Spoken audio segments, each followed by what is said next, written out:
Trump's decision to open Jerusalem embassy complicates promise to seek peace. Photo, Bloomberg. Photo by Andrew Harrer. President Donald Trump holds up a proclamation in December after formally declaring Jerusalem to be Israel's capital and directing the State Department to start the process of moving the U.S. embassy there from Tel Aviv. President Donald Trump holds up a proclamation in December after formally declaring Jerusalem to be Israel's capital and directing the State Department to start the process of moving the U.S. embassy there from.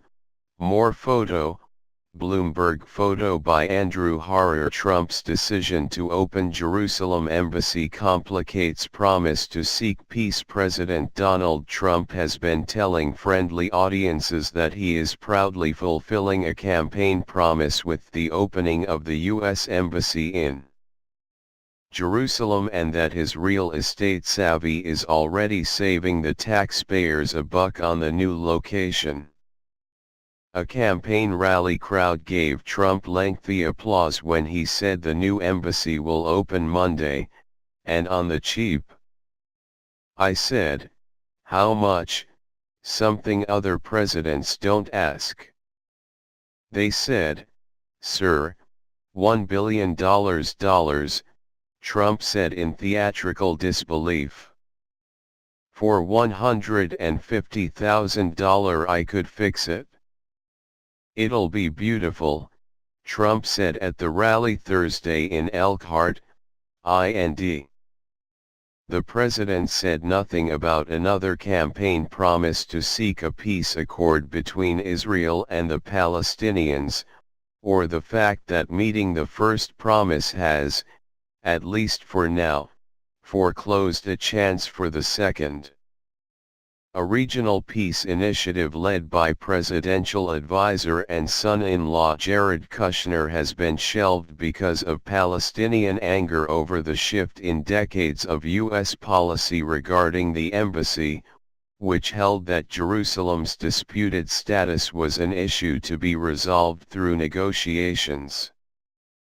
Keeping the U.S. embassy an hour away in Tel Aviv was a signal that the United States would not prejudge competing Israeli and Palestinian claims to land and sites in the Holy City. Before the embassy announcement, the Trump peace plan was widely expected to be unveiled in early 2018, with Israeli-Palestinian talks to follow. Trump spoke expansively last year of a chance to make the ultimate deal, succeeding where others had fallen short. Palestinian leaders called the embassy move a betrayal and an abdication of the U.S. role as a neutral broker in the Israeli-Palestinian conflict. They have boycotted meetings with American officials since the move was announced in December. None of the senior U.S. officials attending the embassy opening on Monday, including Kushner and his wife Ivanka Trump, are expected to meet with Palestinian leaders. The opening is timed to celebrate Israel's 70th anniversary on May 14. Trump is not attending, and neither are Vice President Mike Pence nor Secretary of State Mike Pompeo, whose deputy John Sullivan is leading the delegation. The relatively low-key delegation is a signal that the White House retains hope for the peace proposal this year, although there are no outward signs of progress. U.S. officials say the plan is not dead and will be presented at the right time.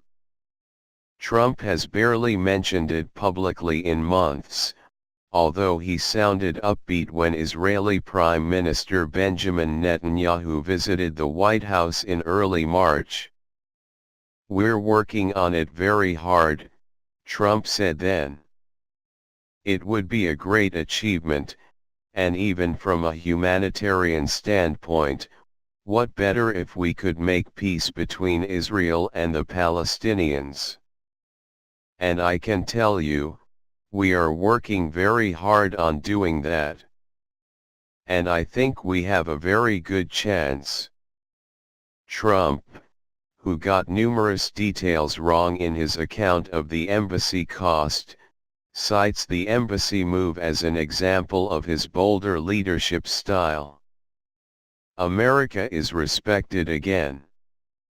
Different ball game, Trump said at the campaign rally. After the promises of many administrations and presidents, and that they never did it, they campaigned on the promise, they never did it. Next week we will finally open the American embassy in Jerusalem, he said.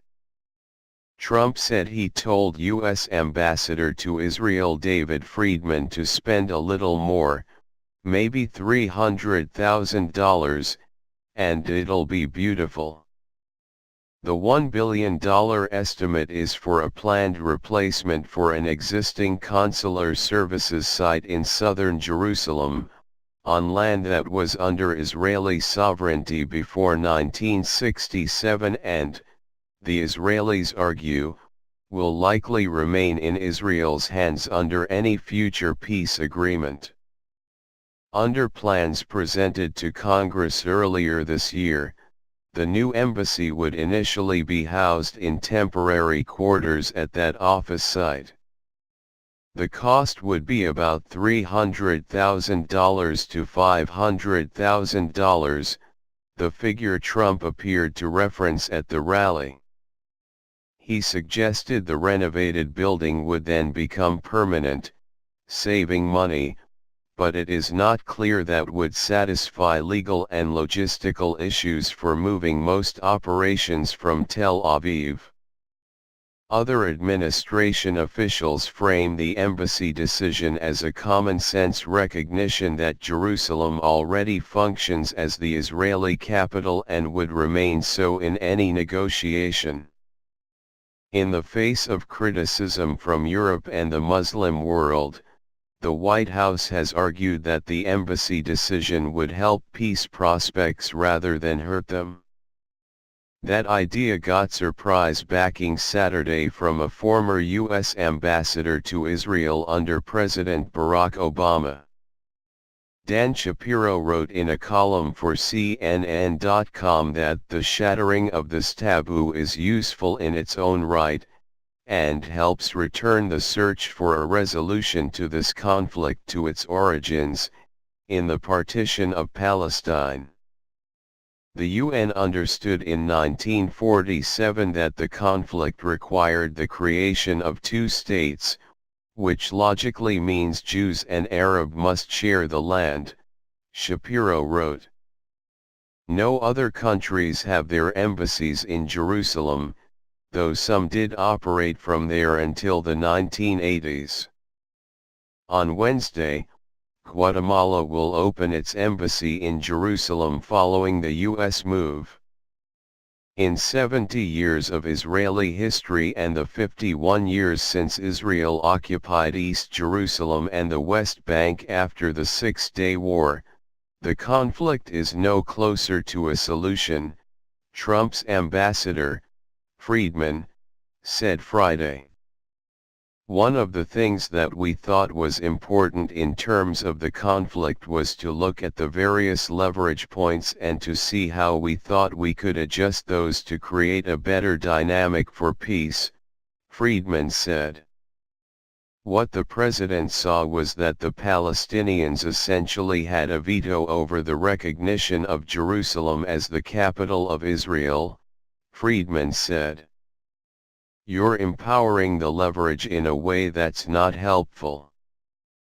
Palestinian negotiator Saeb Erekat last week accused the Trump administration of violating international law and its own commitments towards the peace process. As Washington pursues a policy of encouragement of international anarchy and disregard for organizations and international law, we call upon all diplomatic corps, civil society organizations, and religious authorities to boycott the inauguration ceremony, Erekat said. Attending the ceremony would lend legitimacy to an illegal decision and to continued Israeli policies of occupation, colonization, and annexation, Elkhart said. Friedman, speaking to reporters from Tel Aviv, said diplomats from other nations were not invited to the opening, so it would be incorrect to report that any other nation declined our invitation because we simply didn't send any out. Some European and other diplomats have declined to attend a separate celebration sponsored by the Israeli Ministry of Foreign Affairs.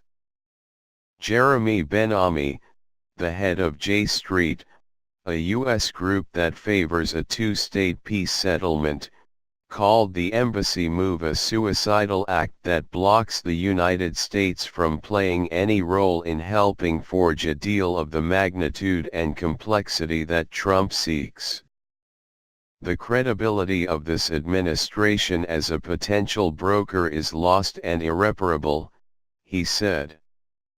If it does put forth any sort of a proposal, the most one can expect is it will be a recitation of the right-wing Israeli talking points, proposals that have been aired out in Israel for some time but do not bear any resemblance to anything a Palestinian representative can accept. Pompeo has called on Palestinians to return to the negotiating table but did not meet with them when he visited Israel on his first trip as secretary last month. Pompeo appears to be positioning the State Department to resume a more traditional leading role in the Middle East portfolio, particularly the peace process. Kushner's profile in the region is lower than it was last year, although he and U.S. negotiator Jason Greenblatt recently hosted a large regional conference at the White House on the humanitarian crisis in the Gaza Strip. Pompeo also visited Saudi Arabia and Jordan on his first trip. In Amman, Jordanian Foreign Minister Ayman Safadi made a point of saying that Jordan considers the Israeli-Palestinian conflict to be the main cause of instability in the region, and that the goal should be a sovereign independent Palestine with East Jerusalem as its capital. That is the central Palestinian demand from a settlement. The two-state solution remains the only path to that peace, Safadi said, with Pompeo standing alongside. Pompeo said the United States was not taking any final position on boundaries or borders, and that the United States would support a two-state solution if the parties agree to it.